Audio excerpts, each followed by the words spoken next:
News 24 घडामोडी, श्वास चालू घडामोडींचा। मराठा समाजाची 50 वर्षापासून आरक्षणाची मागणी। या दरम्यान अनेक मराठा मुख्यमंत्री झाले। श्रीमान शरद पवार साहेब तर 3दा मुख्यमंत्री झाले। याच्यापैकी एकालाही कधी मराठा समाजाची आठवण झाली नाही।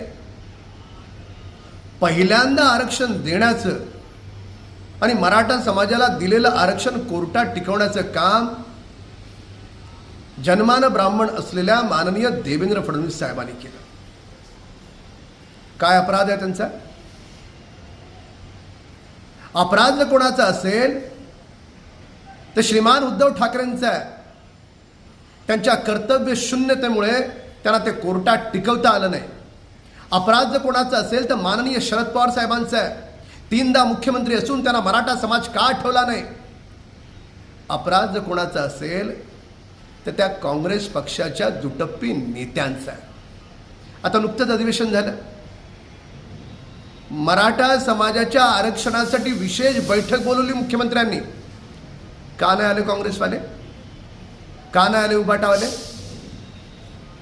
कुणी अडवलं तर शरद पवार गटाच्या नेत्यांना। त्यामुळे ह्या तिन्ही पक्षांची भूमिका ही आजही समाजामध्ये भांडणं लावण्याची आहे।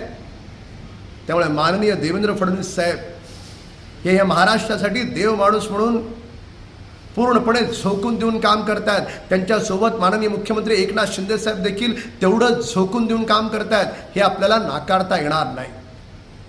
सरकारची भूमिका आरक्षणाविषयी पूर्णपणे पॉझिटिव्ह आहे, पण या तिघांची भूमिका काय हा सवाल आपण त्यांना कधी विचारणार आहोत?